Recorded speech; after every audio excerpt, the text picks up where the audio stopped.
I wanted to ask each of the women who are here to tell us a bit about their story, just so you can get a sense of how all their separate lives were intertwined and what they managed to do together. Okay. I'm Helen.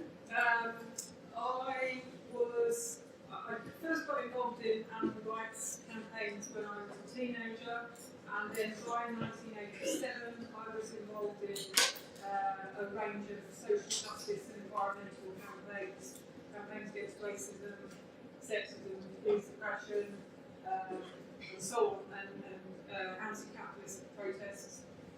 And I got involved in this group, London Greenpeace, and it was there that I met John Barker, as I knew him.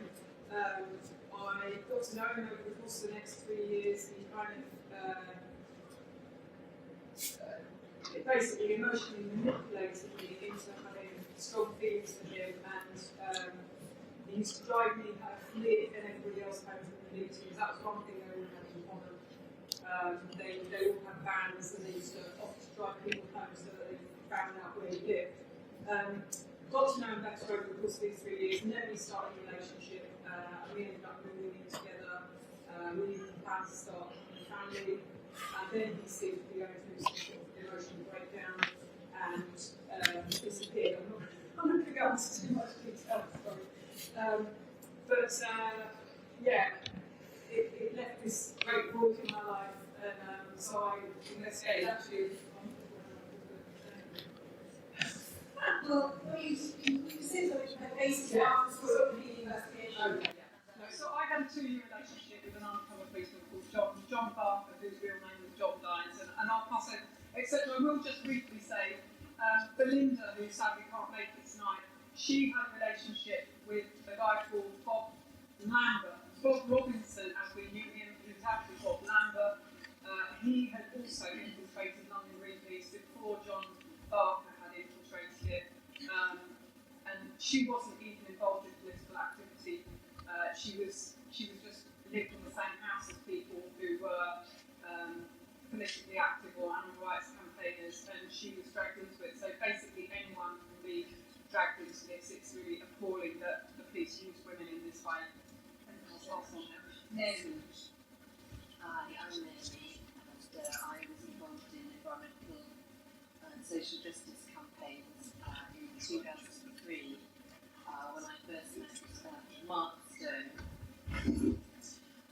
with whom I had a good friendship for 7 years, and part of that involved being in a relationship with Mark Stone from 2005, a relationship that deeply influenced the friendship that I had with him until the 21st of October 2010, when I received a phone call from a close friend telling me that he was actually an undercover police officer called Mark Kennedy.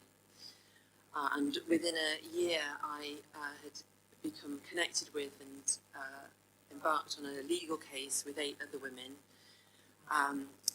in 2011, which has brought me on a journey to where I am today, sat on this stage with these amazing people. And I'm Alison. I had a relationship with a man called Mark Cassidy, as I knew. He was actually Mark Jenner, and we lived together for 5 years. When I first met him, I was a member of the Colin Roach Centre in Hackney, and I was an idealistic, energetic young teacher. We had what I thought was a very happy relationship. He moved in with me very soon after we got together. And then one day he disappeared with a letter on the table. And if you read the book, you'll see that that was the pattern of their behaviour. He had some kind of breakdown, apparently.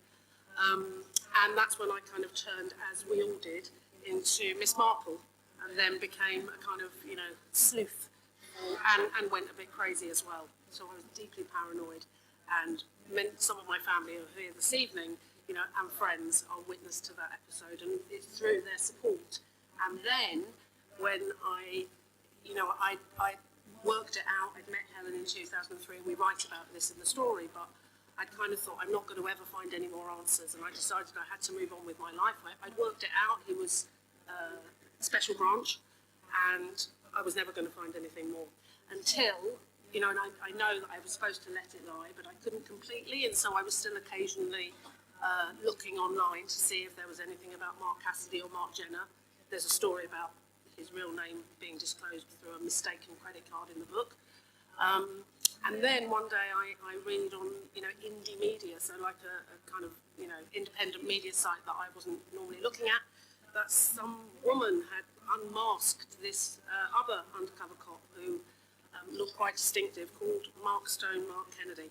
And that was Lisa, who, you know, thank God we managed to all find each other, and Harriet, and, you know, are now able, and fought that case, won a huge apology, and are now, you know, really delighted to be here this evening. And thank you all for coming to what we hope will be a real celebration of what we've achieved together, and also with, you know, the people who are helping us, you know, through all the different groups and other campaigns that we've worked with. So it's a nice segue to Lisa. Thank you. Yeah, so when I was just about to turn 30, I met somebody that I thought was a like-minded campaigner, was mostly involved in campaigns around the environment, climate change, various other social justice campaigns at the time. And I was living in Leeds, and that's where I was kind of living campaigning and climbing and going to festivals, and just having that kind of life, that sort of late 20s life, and into that life dropped a man who I thought I shared so much in common with, and he was called Mark Stone. And it wasn't until we'd been in a relationship together for 6 years did I discover that he was the undercover cop, Mark Kennedy. And the book really sort of goes through that whole time. When I first met him, he was in a relationship with a friend of mine called Kate Wilson, and then he was in a relationship with myself and with Naomi, and then, you know, over the course of, we became closer and closer, and we became each other's main partner over that whole 6 years. He was really, really involved in my life and my family's life. He came to my father's funeral. He met my extended family, and, you know, I had no reason to suspect that he wasn't who he said he was. I didn't know of the stories which I now know so well of people who'd been doing this investigation before me, like Helen and like Alison, and who discovered really similar things about their partners. It wasn't until I heard about an undercover officer called, Jim Sutton. We knew him as the campaigner Jim Sutton, who had been in a relationship with a woman called Rosa, whose story comes into the book a little bit, and we dedicate the book to her. She was part of the court case. But she managed to get word out to fellow campaigners that that he was an undercover police officer. And that was the first time that I even knew that kind of thing was possible. You know, you think that there might be undercover police officers on a demonstration or in a meeting, but to think that they are the person coming home with you at the end of those meetings, and that they are ingratiating themselves into your life to such a degree, it seemed like the stuff of fiction. You know, I wasn't even remotely prepared for that as a possibility. And then I found a passport which had a different name. It had the name Mark Kennedy in, and it gave away that he had children. It said that he had dependents, and that was the moment that the bottom just completely fell out of my world, and I didn't really know which way was up. I didn't believe it for a second. You know, I had all sorts of things were running through my mind, and he told me a story that kind of explained it away, that was fantastical looking back, but at the time seemed way more plausible than this undercover police officer possibility. And then eventually, you know, I involved some friends, we did some investigation, and we found incontrovertible proof that was indeed the case, that he was Mark Kennedy, and that he had a wife and kids, and that he, you know, my whole life had been based on a fiction at that moment. And it was in the immediate aftermath of that I received a letter from Helen saying, you know, I know this all seems really raw right now, but when you're ready, I'd like to talk, because I've had a similar experience. And I remember at the time being a little bit almost dismissive, like, nobody in the world knows how I feel right now. That can't possibly be the case. But then when I met Helen and heard the story, and then started to meet other people for whom this had happened to. Met Alison and Belinda, and starting to hear the startling similarities of all these stories. It's only really then that the kind of magnitude of what had happened really became apparent.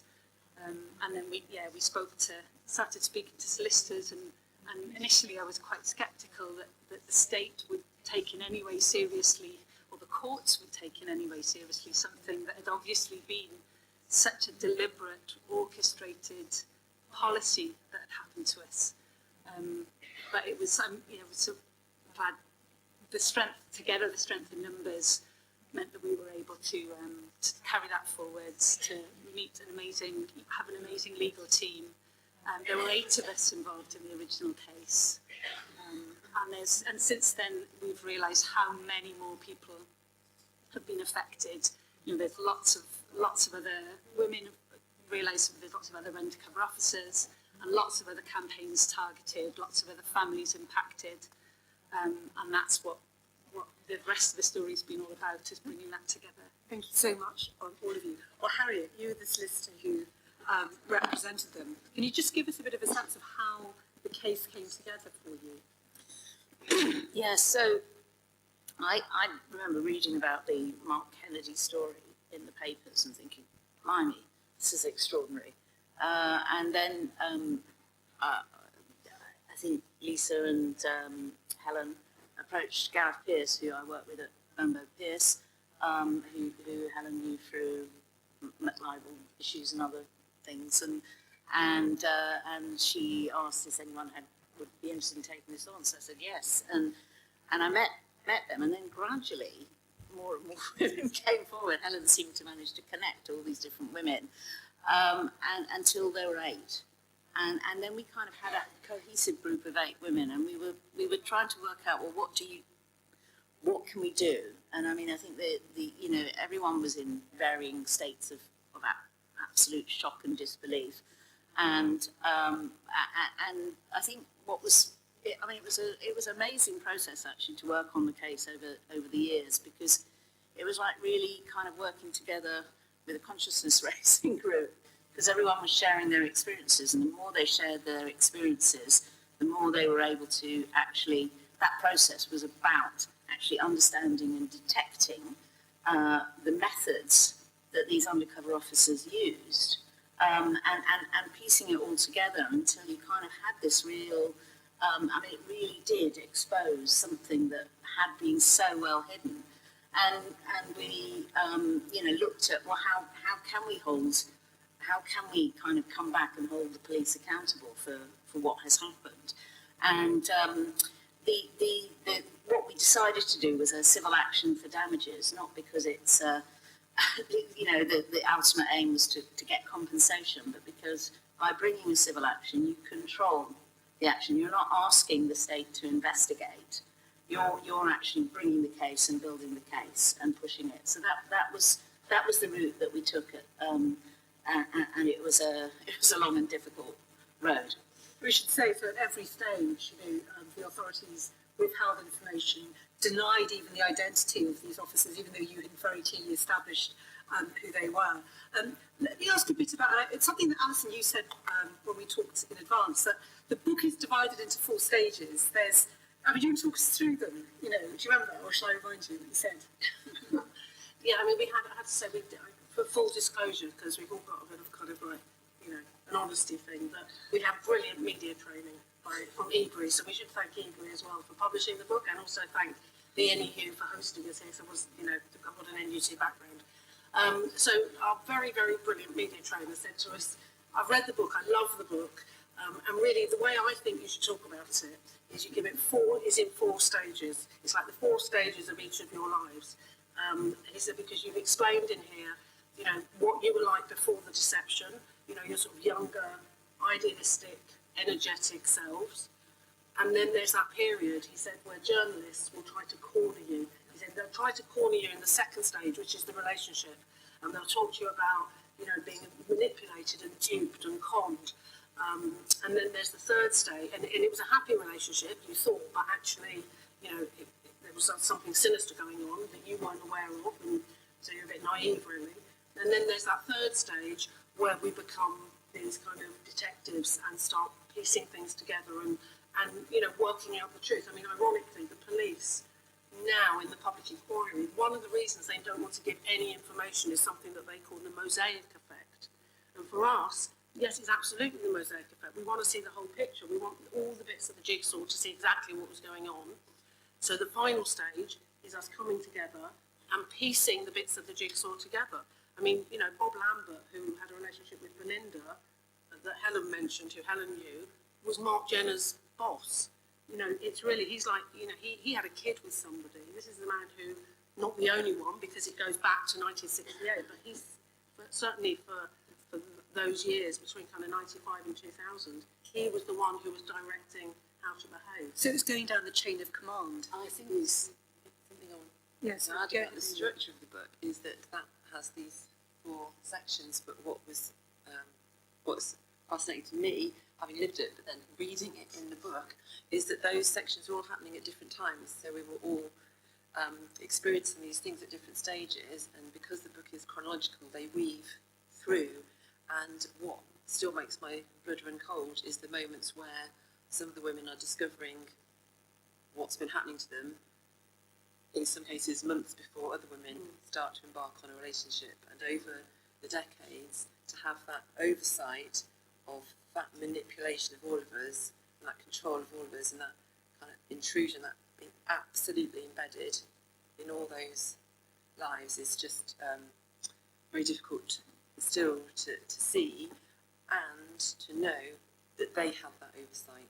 They watched us, they actually really did watch us, and then they made notes, and then they evolved their process, and they trained officers who'd been in relationships, trained other officers to be in relationships. We still have we have the tiny fragments of that process, but we know that it happened, and what actually they learned and taught each other and passed down through the decades is still to be uncovered. I think it's really stunning. To illustrate that, you can really, when you see the stories next to each other in the amount of detail that we go into, you really see the similarities with all the stories. So there's no way that you can read the stories next to each other without realising what a tactic it all was.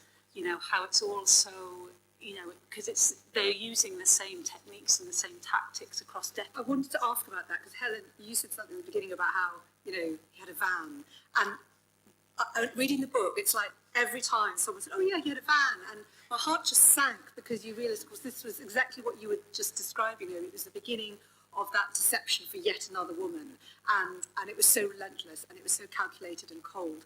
I wondered if each of you had observations on other things that you discovered in hindsight, with that these officers all had in common and how they operated. I mean, the van and the ability to take you all to places was one, wasn't it?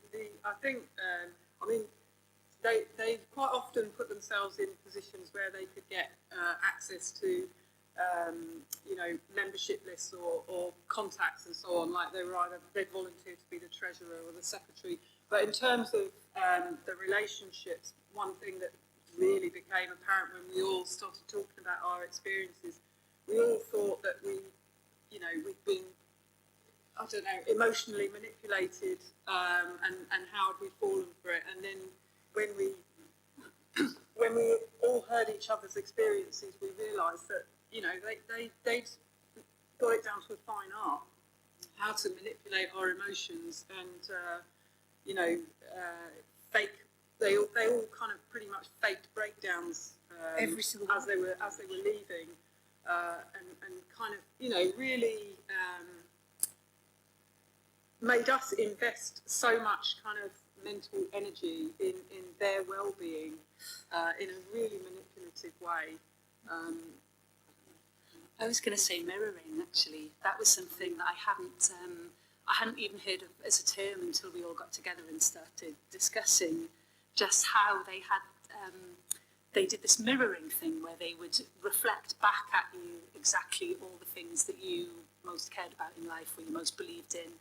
And I think that was possibly most apparent. Well, it was apparent with all of them, and it was from the other women that I heard that phrase. But it was really obvious with Mark Kennedy because he had several relationships over the time that we knew him, and you know, his music tastes would change. You know, his the things that he was really into would slightly shift, and there would be a different version of himself presented to a different person.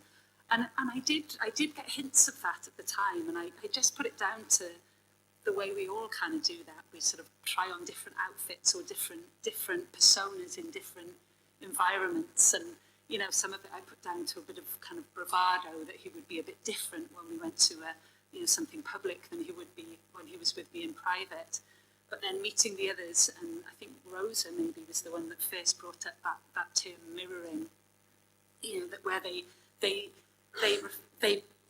embody what you most want at that moment. So the person that you're looking for, or the ideal relationship that you're seeking, they're being that person for you. So it's just impossible. You know, I remember thinking, how could I have been so stupid? But then you realise that we had no chance against that. Alison, was there anything else you noticed about?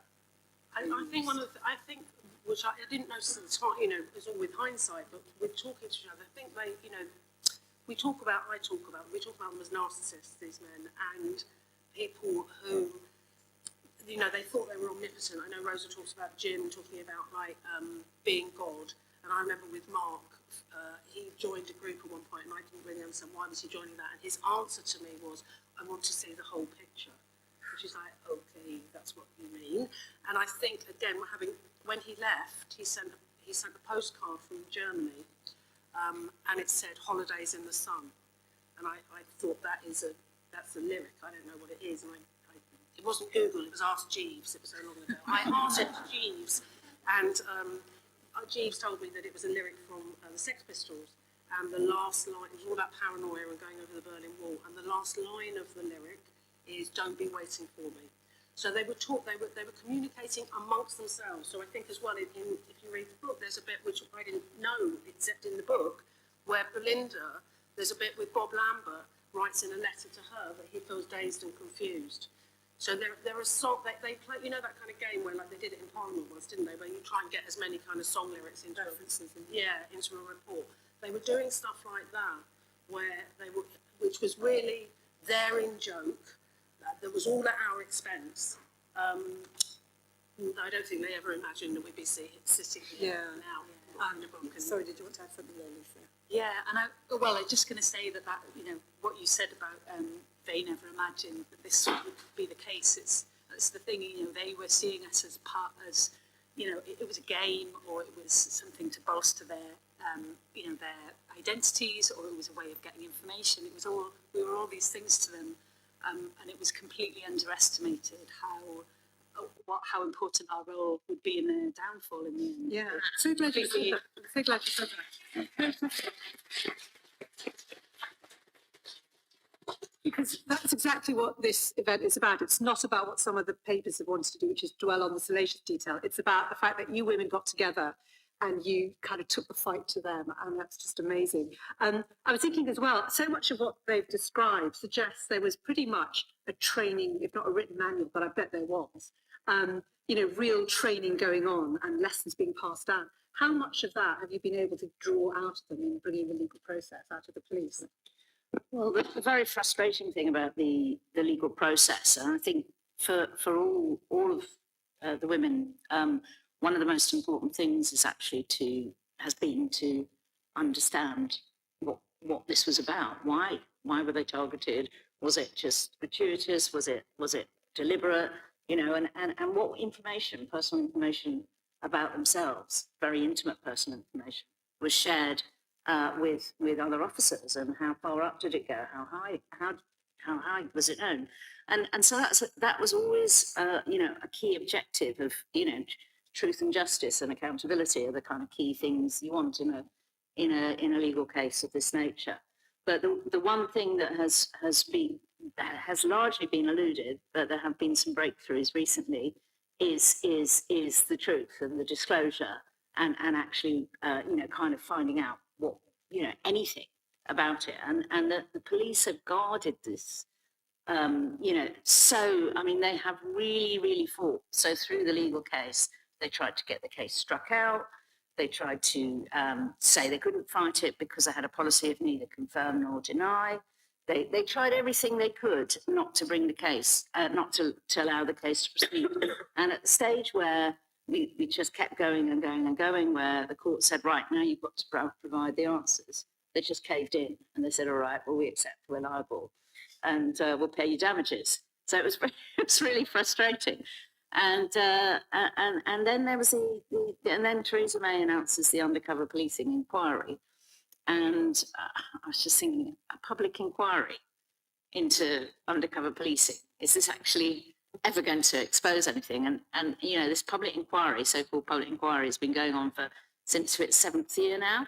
And the hearings, I mean, it's virtually not started, and I'm less involved now, but it's not yet got to the stories of any of the.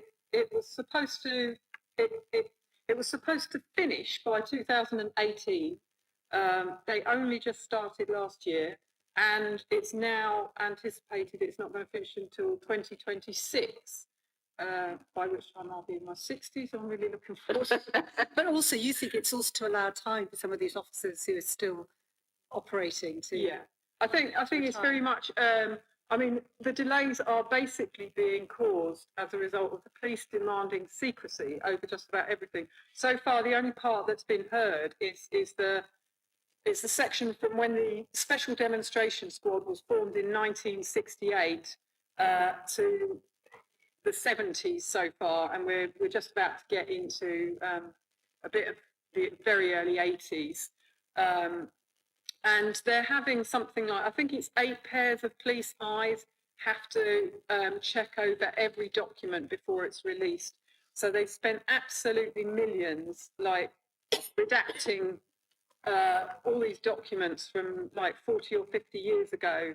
You know, it's just incredible how much money is being wasted on police trying to cover up what they've done in the past. Other countries, after a certain number of years, you've got a right to see the documents, and there should be something like that in this country too, so that people can find out the truth about how their lives have been interfered with by the state, and also so that there's some kind of mechanism for seeing afterwards whether or not they should have been doing any of it. It's shocking that they are allowed to waste so much time and money on keeping secret what we have already exposed to be really serious human rights abuses committed by these units. If they wanted to prove that they had something to hide, they've really, really achieved that. Can I ask about one particular moment of protest? Because I referenced at the beginning, was it Ratcliffe, the kind of environmental protest in Nottinghamshire?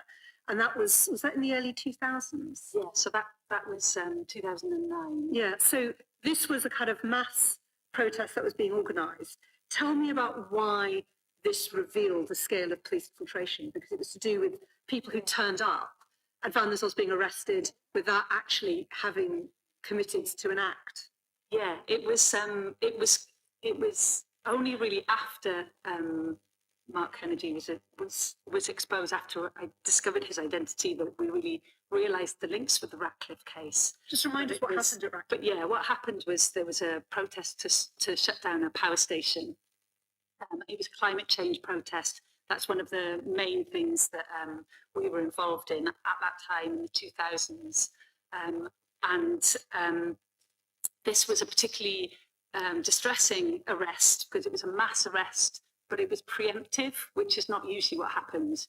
Usually things have to happen before you can be arrested for them. And this was almost like, it was almost like thought crime. And so, you have gathered with the intention of doing something, and therefore you can be arrested. Well, everybody was arrested. And we found out afterwards that it was Mark Kennedy's information that had led to those arrests. But it's, not everybody in that briefing room had decided whether or not to be part of the protest at that point. It's one of those things that you turn up, that there's going to be something happening, you're not quite sure what it is, and you turn up to find out whether it's something you want to be involved with, to make a plan. But the arrests happened before anybody got any chance to do any of that. So it was those cases that those cases then collapsed because of the presence of Mark Kennedy, and it was one of the earlier sort of miscarriages of justice that was happening around that. But I have to say, in terms of unmasking Mark Kennedy, it had a very direct, it had a very important contribution, but it was indirect because I didn't suspect that it was because of that. You know, there was nothing that he did around that made me suspect that he was not who he said he was. You know, there were weird things that, you know, the charges were dropped against him, and maybe the charges shouldn't have been dropped against him. But everybody in the protest movement has experiences of charges being dropped, and nobody's quite sure exactly why, who. Some people are being charged and some people are not. He had a different solicitor, which at the time just seemed like, I don't know, just an accident. It didn't really seem like anything that rang particular alarm bells. But what it did lead to was the breakdown was of his, he basically lost his sanity a little bit after that. The police raided his house and he seemed to be really disproportionately angry about that and really affected. And that was when, you know, what I now know in hindsight was at that time, that was his exit strategy potentially. You know, when I heard about the breakdown that Helen described John going through and Alison described Mark Jenner going through, I really recognised it as being that time. And we found out afterwards that he had actually been pulled from his undercover role because of it. But it wasn't because of what happened that made me doubt he was who he said he was. It was because of how he responded. It was because of how he enacted his exit strategy. Because that's the thing I was saying about the underestimating that I talked about before. You know, when you're really emotionally involved with somebody and they have a big breakdown, you become really worried about them. And it seems obvious to me that the people who most care about you are going to care about what happens to you next. And so as a preemptive thing of somebody to do before disappearing, it seems like a particularly cruel way of doing it. And it was that led to the unmasking ultimately, even though it wasn't immediately after. Thank you so much for explaining that. One of the other people who've been exposed, I'm interested in how other people have been coming forward, is Andy Coles, who was actually an elected police commissioner by the time he was exposed. And I gather you guys found out about him because of his brother is the Reverend Richard Coles, who had written in his own memoir about, oh yeah, Andy, when he was a police officer, used to go off with his long hair and, you know, be sleeping in the undergrowth for a couple of days. It was a big joke about what he was up to. What did you find out about Andy Coles? And who was it who spotted it?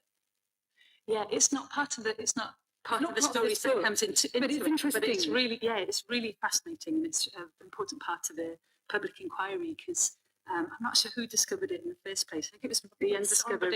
Somebody undercover research. Somebody read it in a book and read Richard Coles's book, and spotted it, and I think sent that information to the undercover research group. Yeah. So Andy Coles then resigned as an elected police commissioner. Still a Conservative councillor, though. He's still a Conservative councillor. Right? Yeah. And there's a campaign about that. That's one thing I want to add at this point is there will be other people out there who don't know that this has happened to them, and chance and coincidence and people happening to read has led to this moment, and as a result of that, people have been doing a significant amount of research. But until the police release the cover names that were used by all those police officers since 1968, nobody will be able to find out whether they had a relationship, were married to, had children with, on and on with those people. Until they release those cover names, that cannot happen, and that is just deeply insulting, and it makes things like the apology count for very little. Oh, absolutely. The other detail about Andy Coles is that he authored the so-called tradecraft manual, which was disclosed by the public inquiry. And he wrote that in 1995. And in that, he sets out like some of the tradecraft for being an undercover officer, in which people like us were called wearies, because Tell us we about are so wearisome. We were so wearisome to be around. Doesn't quite look like that if you look at some of the photographs of these men in our lives. And he also advised that it probably wasn't a great idea to have sexual relationships with the wearies, but if you do, make sure they're fleeting and disastrous. And it's just worth making the point that you'll have all heard recently about the IOPC report into the Charing Cross police officers who wrote the most disgusting, misogynistic, racist and homophobic exchanges of messages on WhatsApp and so on. And one of the things that is revealed in the report was that they refer to female police officers as wearies. And so you see there's obviously somebody who's from the SDS who's then, the SDS were a kind of very, very elite group that were kind of regarded themselves as better than the rest of the police. But they obviously, after they were pulled out, they will have gone back into the police. So that whole kind of culture of misogyny within policing that we've seen so horrifically, especially over the last year, obviously the murder of Sarah Abrard, but more broadly, and at the Centre for Women's Justice, we're also doing work around police perpetrated domestic abuse, and certainly the connections aren't necessarily made between this undercover policing story, which is sort of seen as though this is about protesters and being policed, and misogynistic abusive behaviour by police officers. But it is part of the same thing. It's about a misogynistic boys' culture within the police. And Rosa, she did experience real abuse within her relationship, didn't she? She did. Rosa actually had to escape to a refuge for escaping domestic abuse in order to get away from Jim Sutton, who deceived her into a relationship when she was part of Reclaim the Streets in the 1990s. I talk about a little bit. Rosa was originally part of the book, and really sadly, she wasn't able to continue because it's just, her life is just so, it's so difficult and it's so emotionally draining to have to deal with this and relive it.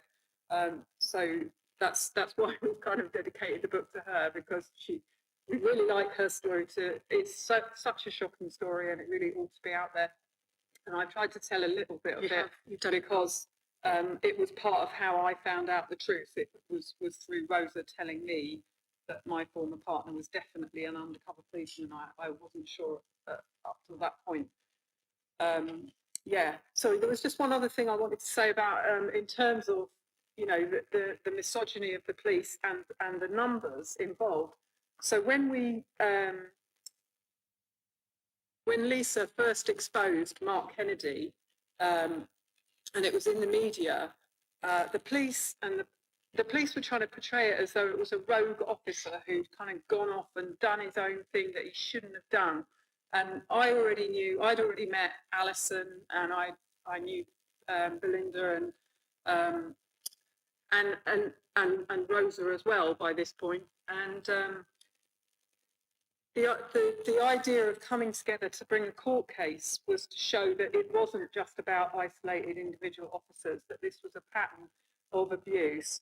And so by the time we brought the court case, there were 8 of us, 8 women who'd been deceived by 5 separate police officers over a period spanning about 25 years. And that totally showed that it wasn't a one-off rogue officer. It's a systematic practice of police officers using women to shore up the fake identities of their undercover officers, just so that those police could undermine social justice movements in this country. It's shocking and appalling on so many levels. And there are criminal convictions connected to their operation. Sorry, finish what you're going to say. Well, I was just going to say, and we now know that actually more than 50 women have been deceived into relationships by these officers, and I'm quite sure there will be more that come out when we get all the cover names. We're having a total battle to get the cover names released, but I'm sure eventually at one day they will be forced to release them all. and then we might get to see the true picture. But it's a long, hard fight. It the absolutely truth. is. So 50 women, do you know how many undercover police officers approximately is it? It's all on our website.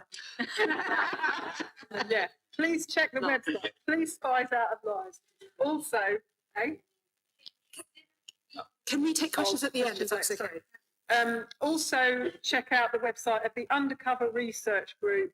If you were involved in political movements or you want to understand the subject more, the Undercover Research Group has got a lot of detail about all the different officers and which movements they were infiltrating. And for updates about the campaign opposing police surveillance website is a great website to check out as well. So please make sure you look at them when you go home. Thank you. Yeah, I would add as well that in terms of scale, so Dave Smith from the Blacklist Support Group is here, and I know from some of their battle against the police, because so many. This is union activist. Right. So Mark Jenner joins was a member of UCAT and infiltrated trade unions, the Construction Workers Union, and from the work of the Blacklist Support Group. So information was passed on by police officers to construction firms. And these activist workers who were fighting for health and safety were blacklisted. And from the Blacklist Support Group's kind of battle, they exposed the fact that Jenner specifically reported on 300 people, right? Okay, I'm checking. Yes, 300 people. And if you scale that up, because there were about 10 officers in a squad at any one time over a period of 50 years, it's tens of thousands of people who are reported on. So one of the reasons we put those badges on your chairs of saying I was spied upon for taking a stand is because the very virtue of the fact you're here means probably there's been a little note made about you somewhere. But, the scale in terms of, yes, it is about women who may have been deceived into relationships and don't know. We know that from the inquiry. There was Madeline, for example, was active in the SWP, I think, in the late 70s. She didn't know anything about this until, about a year or so ago. So there will be more people who are affected like us. But as well, I suppose one of the reasons we've written the book and it's through our stories, which are very concrete examples. It's so difficult talking to anybody really about what do we mean when we talk about the state. It's so abstract. It's such an abstract concept. And I think what this book, I hope what we've done is really show really kind of concrete examples of how the state functions. And it's a surveillance state. We're talking, I was under surveillance in the 90s. We were all kind of, in the last 20, 30 years, the capacity for surveillance has increased so much since then. I mean, I don't want to make people kind of like paranoid, and because the other thing we kind of want to say, it's really good to see like a really intergenerational crowd. And so for young people today who are involved in climate protest or the Black Lives Matter movement or any number of movements, trying to, it's not just kind of, something that happened in the past and, you've kind of all got over it now and you've written a book and that's good, isn't it? But it's something that is deeply relevant to how our society functions and how our sisters and our daughters feel confident to protest with, a kind of a freedom and not feeling that they are, hemmed in by surveillance and scared of that. I think what I was going to add to that was that, one of the big motivations for me for turning this into a campaign in some ways, and a court case and a book, is just that at that time when I started to have doubts about my partner's identity, I had no idea that this kind of thing was even possible. So I didn't know to look for it. I didn't know to watch for it. And that's, we don't want to make people, like Alison was saying, we don't want to make people scared to protest or scared to take a stand. It's even more important than ever now. Some of these issues that we've been campaigning on, I can't help think what would happen to the climate movement had it not been undermined and scuppered by Mark Kennedy, a decade ago, more than a decade ago now. How much delay did that cause? And, we don't have that time. So that's why I think it's really important to tell our stories in a way that means that people they know what to look out for, what's possible, and how to join the dots, I guess. I want to quote my mum right now, actually, if you don't mind, just a personal moment, because there's obviously issues around trust up here on the stage, but my mum said to me that if the mistake that you made was trusting people. You're going to have to keep making that mistake every day, because otherwise they will have taken your trust away from you. So I just want to hold that too. And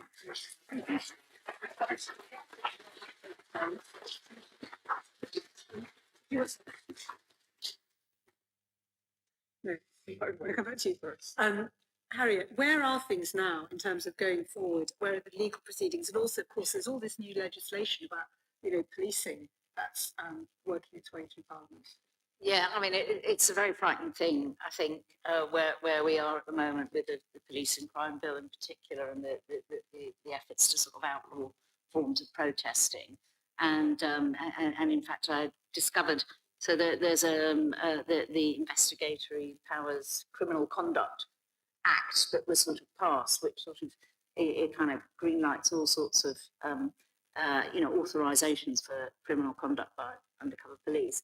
And there was supposed to be a public consultation, and they didn't tell anyone. And it was only by chance that someone came across it, and they've given us a little window of time to sort of try and get in there for what it's worth. But I think, that maybe things have changed the way surveillance is being done by police. So I think because of the advances in technology, there's less of a need to actually put officers deep undercover in that way, because they can just get in on your digital data and kind of gather intelligence that way. although I remember, bless us, we used to leave our phones, somewhere else when we would go outside and have a chat with Mark Stone. Yeah. So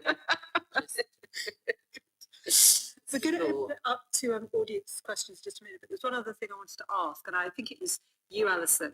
There was a BBC drama made starring Adrian Lester, I think Sophie Okonedo, about it turned out this man had been an undercover officer, and it was a fiction. But I remember even at the idea of it thinking, why would you make a fiction out of what is an unfolding, utter disgrace?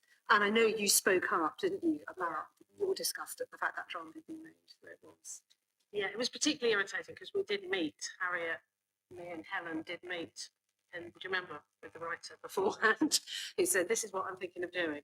And we said, that's a bit kind, I don't know if you've seen the drama, but it was about an officer, a black officer, who infiltrated, I think, it wasn't an anti-party, it was a black rights movement, and he fell in love with this woman, who, and basically was like a sleeper for 20 years or 25 years, and then she was about. And they were married, weren't they? They were married, they had kids, they had a lovely life, and then he was kind of redeployed again because she was about to become the DPP or something like that. It was a convoluted story, and so he suddenly had to start spying on her again, and he was very upset about that, and it was all very, very difficult for him, and so.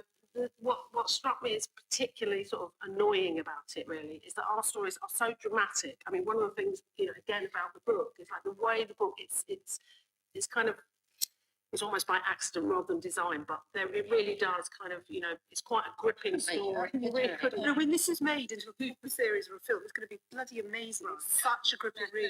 And but it's not, I think I said in an interview recently, one thing you don't want to do with narcissists is give them more attention, loads of public attention, so that's a kind of, there's an inherent paradox in this, because we want to tell our stories, and in order to tell our stories to, educate people and change the culture really, to do that, we've got to talk about these awful men. And what we try to do, I think, is to talk about the men sometimes when we need to, but also to expand it, to look at the structures, to look up the change, to look at the back office, to look at the way the whole institution works.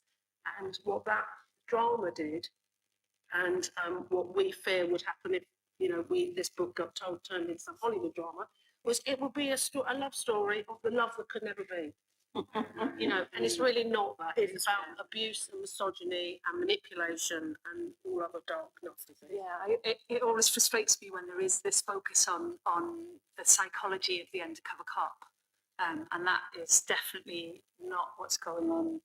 People, I guess it's similar to the way that people want to ask questions about or want to see in drama, how does it really feel to be a serial killer, or how does it really feel? Do you know the word I kept thinking of? Undercover cop. Predator. Yeah. Men were predators. Yeah. But actually, the questions I want people to ask is not what did it feel like to be him, but what kind of world do we live in where this kind of thing is somebody's job? You know, it's not just about how it felt to be him or what kind of personality did he have to be, but what kind of training was he given to behave in this way by people who've done it before him and before them? There are a lot of mundane details that it really bring it home for me, because there was payroll and annual leave and sick notes and, you know, training days. You know, there was all of that stuff was going on for these people for all those years, all that ordinary, mundane work. And the impact of that. And also, Sorry, can I just say about, just to follow on directly from what you were just saying? You know, the impact of that was that I'm thinking that I've got free will in my life, that I'm making my own decisions about which demonstrations I'm going on, when I can go on holiday, where I can go on holiday. But he was having to be authorised. So when I think I'm making decisions, you know, to do something with my partner, that has to go up the chain of command. Somebody has to authorise that. So, oh no, sorry, I can't come to that time, or I can't come on holiday with you now. And it's just somewhere there is a file with a stack of authorisations that explain all those decisions that I was agonising over. Why can't he come on holiday with me when I've got leave? Because he didn't have leave. And that's, you know, the mundanity of that, but the impact of that. So what these files are going to contain might not mean anything to anyone else, but to me, they'll mean everything. They will mean. No, thank you for saying that. And you know, and one of the other things which is so powerful about this book, when you say, you know, you don't want to give undue attention to these narcissists and predators, is so many of you got involved in the most unbelievable detective work. I mean, you're big, bloody amazing, award-winning investigative journalists. And I've got to say, particularly Helen, because you know the stuff that you were doing, the distances you went, looking up records, you travelled abroad. I mean, you were.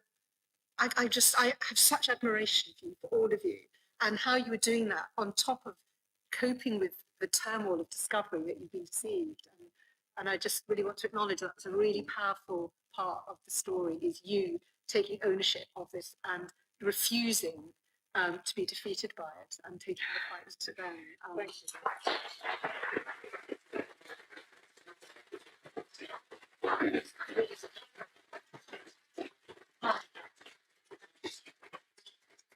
I just quickly wanted to mention one of the other women involved in the case, Kate Wilson, who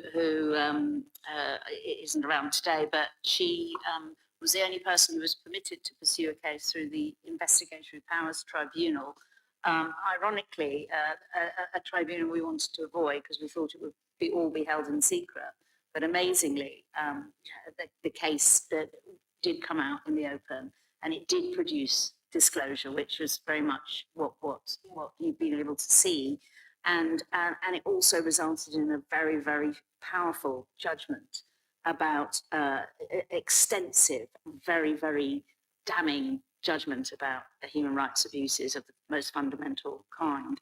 So you know, just to mention that, and I wasn't going to let the evening finish without mentioning Kate Wilson's amazing work, because of the amount of her own initiative that had to go into that as well. You know, she lost funding and had to represent herself for some of it. It was the case that we all started together that gets started in the book that she was able to see through, and through that I've managed to have a small glimpse of some of that file. You know, I was saying about where all those authorizations are and how they will explain some of the most important things. I mean, everything we see, every piece of information that we get only brings up 100 more questions. But through Kate's case, we managed to see more documents than through any other means in this whole long fight. So, yeah, thanks. Yeah, thanks, amazing to hear. Have you got microphones for questions? I know we'll have some questions. Yes. Right, if you want to ask a question, raise your hand. Can I ask, keep the questions concise, be respectful, and we'll try and get as many answers as we can. Right, where are the microphones? We've got ones for each side. So we've got a couple of questions at the front and there's one at the back. Can I take, is that person just at the back there? Your hand go up. Yes. Hi there. I wanted to ask, this is obviously sanctioned quite high up, and were you able to find the trail of where it led to? Not you. yet. So, Not yet. so the answer is that you haven't yet got the trail to the top. They're still trying to find. Yeah. Thank you. And just one more question Briefly. is, just in terms of, you say that they scuppered like the climate change campaigning. Can you give me an example of sort of how that was arrested? Yeah, so a question about how far they might have actually had an impact on stopping climate change campaigning. And this is something that again came really into Kate Wilson's case as well. But you know, they didn't just infiltrate individuals. There was whole social scenes, whole campaigns, and it was the campaign for climate justice that was going on at that time with the climate camps that seemed to be the real focus of not only Mark Kennedy's deployment at that time, but there were other undercover officers in that movement as well. There was Marco Jacobs, there was Lynn Watson, and they, you know, their role as undercover officers are to undermine these protests. I mean, the Ratcliffe protest about the power station, which was stopped from even happening, was meant to be around climate change. That was the whole reason for targeting the infrastructure and the power stations. There were many protests and actions that were thwarted that at the time we didn't really know why. And the other thing to say about that as well is the emotional impact wasn't just on the people they were in relationships with. It was the people that they were great friends with. It was the people they were campaigning alongside. And that took a massive hit, you know. It carried on, and, you know, I'm not going to give them the credit for destroying it, but there was definitely an impact. Lots of people I know who were heartbroken to find out that one of their best friends actually didn't exist as a person and was there simply to thwart their campaigning life. And that did have a huge impact. And it's, you know, it's gaining momentum and has got oomph back again now, but it took a while. It really did. Right, where's the other microphone on this side? Have we got only one microphone? We have two. Can you show me the microphone so I can? Can we get the microphone down here? There's a person on the aisle here, and then we'll come down the front. And is there a hand on this side? Any more on this side? No. So can we bring it over so we can take two questions at a time? Yes, go ahead. I just wanted to carry on as somebody who was Can involved. you hold it a bit closer? I just wanted to carry on as someone who was involved with those movements. I knew some of those people on the psychological effect it has now. Because recently, I've been surprised at how cynical I am about things that I would be thinking I could get involved with, like Extinction Rebellion, like Britain, or I'm just so cynical. It affects us so profoundly that it really hampers our environmental activism really profoundly. You start looking at people, you start thinking, okay, which one is it? and that way madness lies. The more you think like that, the more you actually can't function. Let me ask you, what's your question? The question is, how do we, sorry, I didn't get your name, but how do we do that that your mum told you?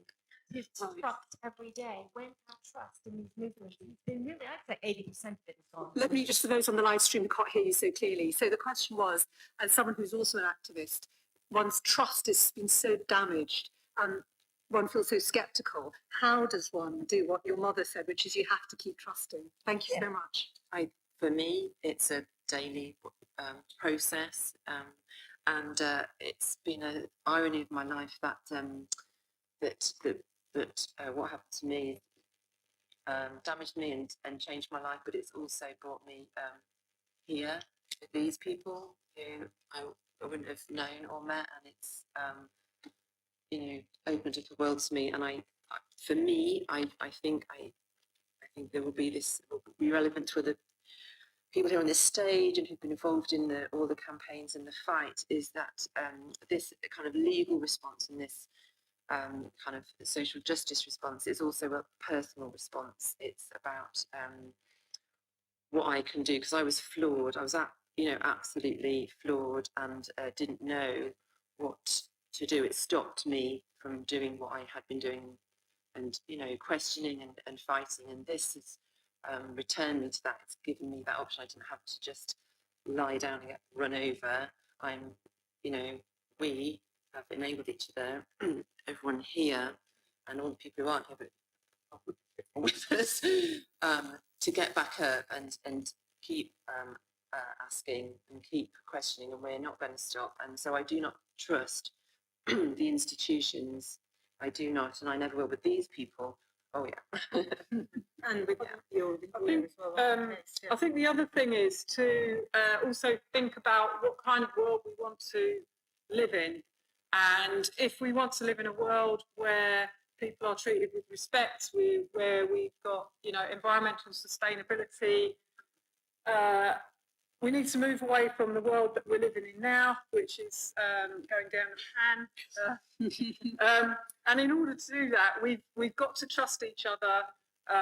We've got to build solidarity, strength in our communities, confidence of people that we are capable of creating a better world.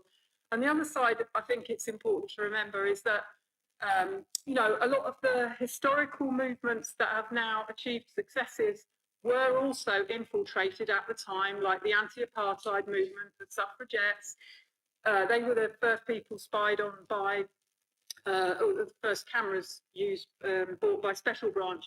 And those movements have achieved success. So it's important to focus on the fact that, the other thing is that the reason that they are spying on us is because they know that when we talk to other people in our community, in our workplace, and so on, about the kind of change that we want to see in the world, that is when change starts to happen.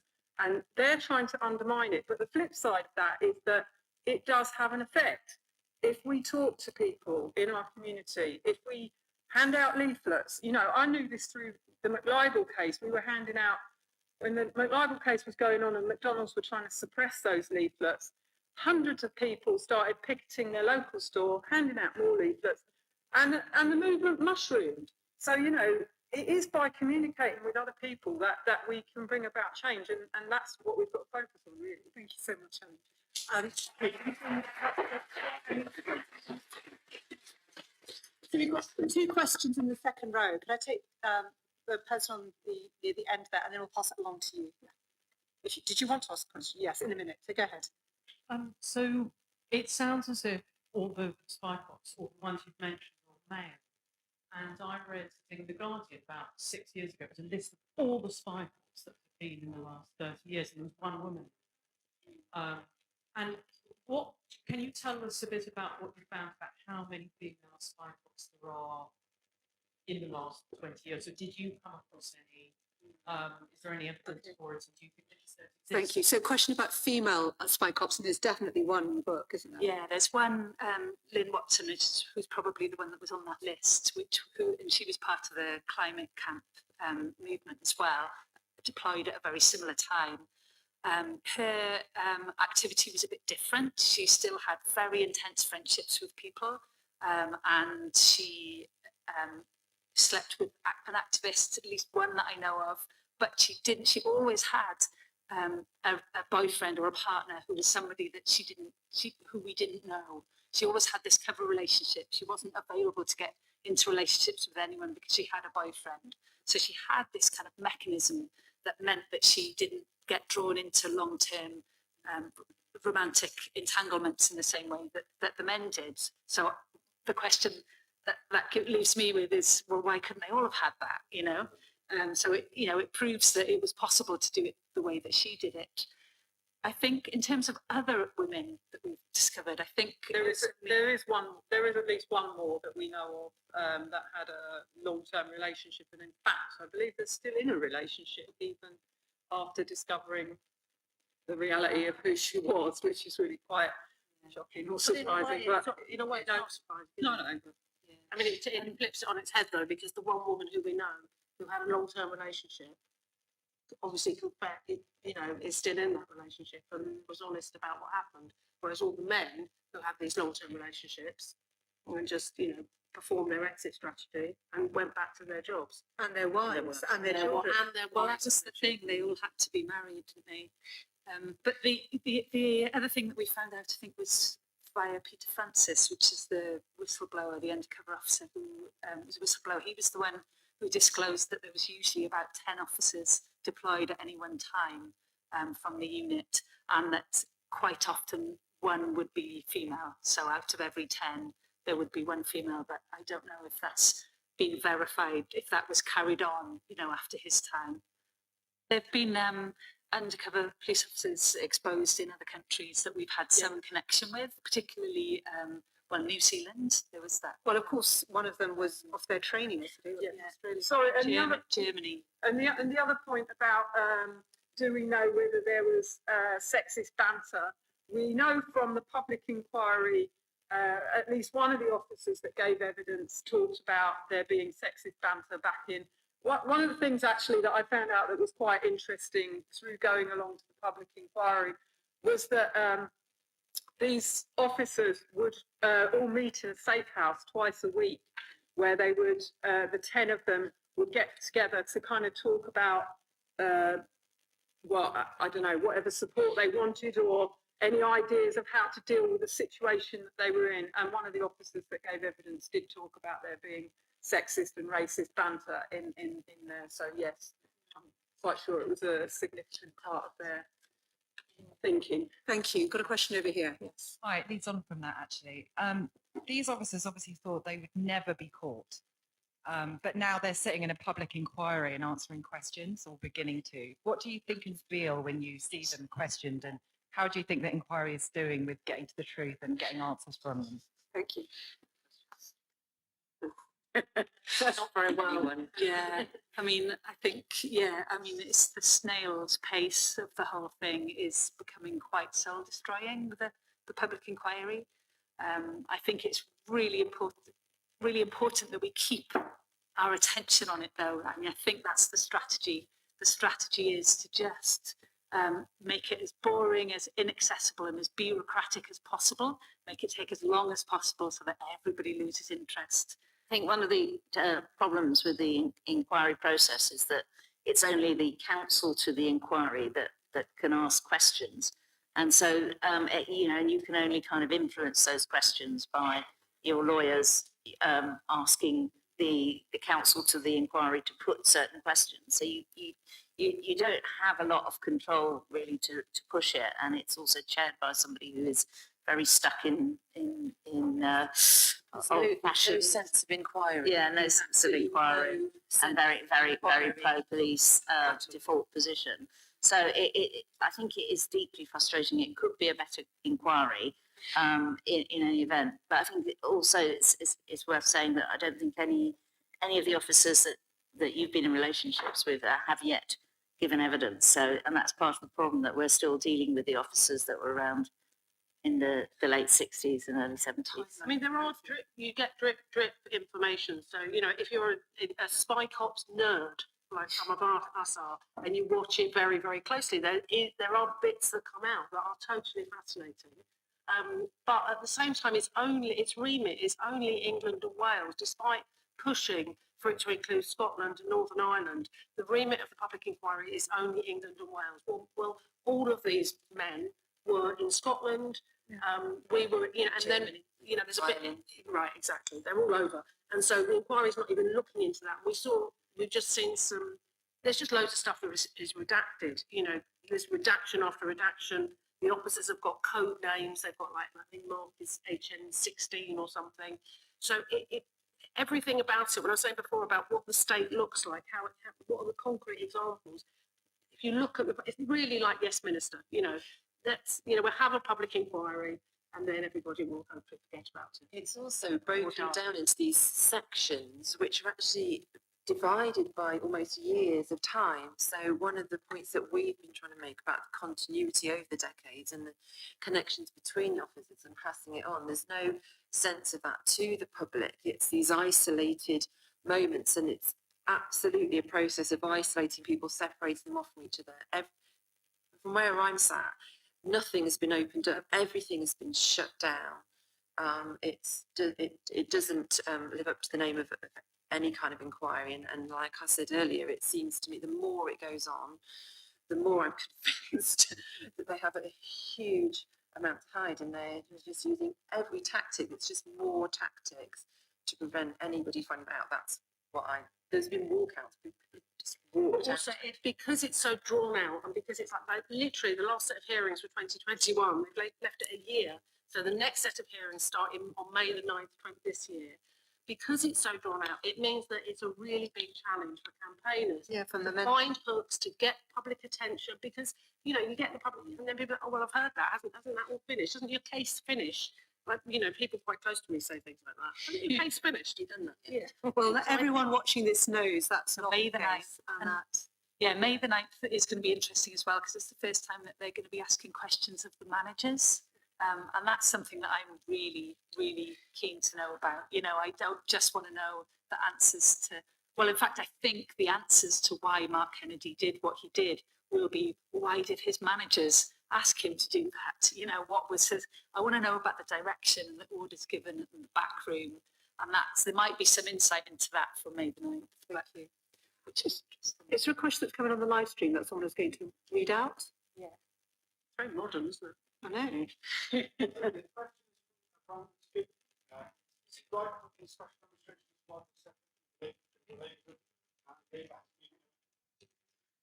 Right, so is it true that the Special Demonstration Squad was set up under a Labour government and that Labour has made no effort to help your campaign? Is that right? Well, I guess it's definitely true to say that successive governments and regimes have come and gone, but yet these units have spanned the time and have continued to operate in exactly the same way, no matter who was in power. So, to be honest, Labour government or Tories hasn't made a huge amount of difference to these units, as far as I can tell. There were members of the Labour Party who have supported us in our campaigns, though. I mean, you know, individuals. Who were spied on as well, of course. Who were spied on, absolutely. Well, Peter Hain and Diana Abbott, yeah, and probably Jeremy Corbyn, I think, and Ken Livingstone, a few to name a few. We're in the last couple of minutes, so I just wondered, I should take one question at the front and then we'll ask for your final thoughts or what message you'd like people watching this to take away. Yes, fine. Hello. I can't help but think of The Handmaid's Tale and Under His Eye, because we've got this big eye, police spies out of lives, and yet on that wall we've got another massive eye, which weirdly echoes the logo for the campaign. But my question is, what do you hope the book will achieve? And what are you each going to do next? What do you think the book will achieve and what will you each do next? Which ties this up very nicely, I think, the final thoughts. Do you want to start, Lisa? We'll come down the line. Yeah. Gosh. Relatively brief, I think. Yeah, so what we hope it'll do is, well, for a start, personally, it's been really important for me to tell my story, because so many other people have tried to tell it, you know, and every time it gets told in a different way by a different journalist, it'll have a particular spin, or like I say, a hook that needs to be current in the news. And it was just really important for me to get my version of events out. So my hopes for it is that through seeing our story, reading our stories in our words, people will, for a start, we want to stop it happening anymore to anyone else. You know, we don't know if it's going to achieve that, but just by really laying out the details in the way that we have, you know, that is our best information, is our best defense, I think. You know, future generations, that's what my main hope, I think, is that people protesting now will be better armed with better information than I was. And in terms of what I do next, it's going to be a very long time until the public inquiry asked me for my evidence, and that was another reason to write it all down now, because it's going to be another few years. But that is definitely where we've still got our eyes and our intentions on, you know, and we're still campaigning to get our files and all our information and our details. Thank you. Alison. I think, I mean, to contextualise it, we are now a campaign. Police Spies Out of Lives is not a great name, but we were quite traumatised at the time when we came up with it. We're there as a campaign and support group, and we raised some money to organise a writing retreat, which is how this book came about. You know, 11 years ago in Harriet's office, you know, really soon after we kind of started the case, we were like, this needs to be a book. We need to write a book about this. And we were like, yeah, but we haven't really got the time because it's quite a difficult case. So we've been talking about doing this. Then we got some funding to go on a writing retreat. And as a result of that, you know, we've got this book deal with Ebury. But we, you know, in the sleeve, we've got like campaign images from the website. So it really is, you know, it's supposed to be a campaign tool. It's to get the story out there, and it's really readable. And it's like, it's not, you know, it's a mixture of all different things, this book, but it really is to, ultimately, we want to change the culture. You know, Helen was talking about what kind of world do we live in. We want a world where, you know, there is not that male entitlement. We want to smash the patriarchy.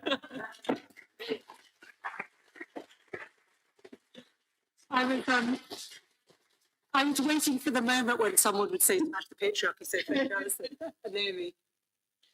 I think that just to add that I hope this book will communicate to people that the level that the lengths that the state will go to try and stop you if they figure out you're onto something and that you're actually doing what's right. So stick with your convictions, because which side do you want to be on? We kind of felt that maybe, you know, the direction climate change was going in wasn't really okay.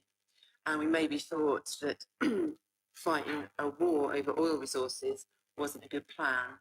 And we also thought that turning people in need away from the borders of a wealthy country was just rude and deeply unacceptable. And so we just did some small stuff. We just did the little things we could do. We didn't try and think, oh, well, I'm just going to solve this tomorrow. We just did what we could do. And we're still just doing that. That's what I'm going to do next. I'm just going to do what I can do. And the more that they try and stop me, the more I know I'm right.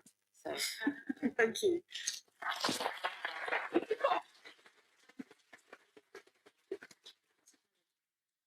I think it's all been said, actually.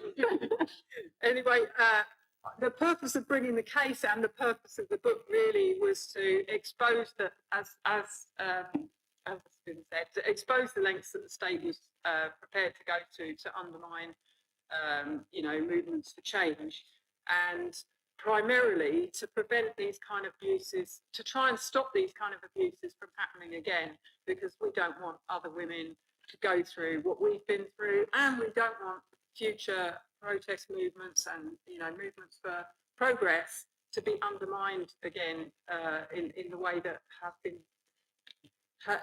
been and still is happening. And so, yeah, I encourage you all to read it, and forewarned is forearmed and all that kind of stuff. Yeah, buy it for your...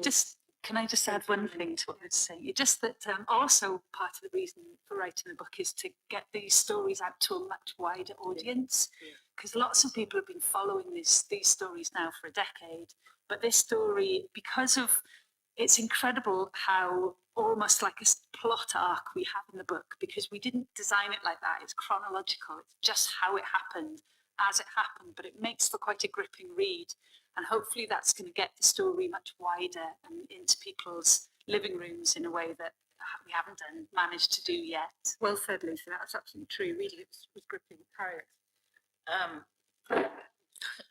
I think there are a few things that we should be celebrating here today, celebrating sisterhood and solidarity, and keeping on fighting. And I think, you know, for anyone who's involved in any you know, enterprise around challenging the state, challenging male power, challenging racism, and so on, that you know, we're constantly beset with huge barriers, and yet, you know, we can keep on fighting. We have to keep on fighting. We have no choice, and it's very important, and it's a, you know, an important. I think this is a, you know, a really important book, and you know, and I also you know, very honoured to have been able to work on this case for so many years, and to have you know, played some role in that as well. And it's been a, you know, an amazing journey.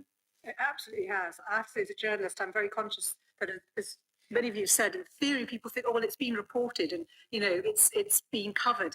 but it really hasn't in the detail it should be. And I know that Jonathan Friedland, mentioning no names in The Guardian, there are journalists here and journalists watching, and you need to ask yourselves, how have you covered this story? Are you still covering all the issues that are ongoing? Is there a tendency to focus only on the salacious personal relationships side, or are you really looking at the bigger story here?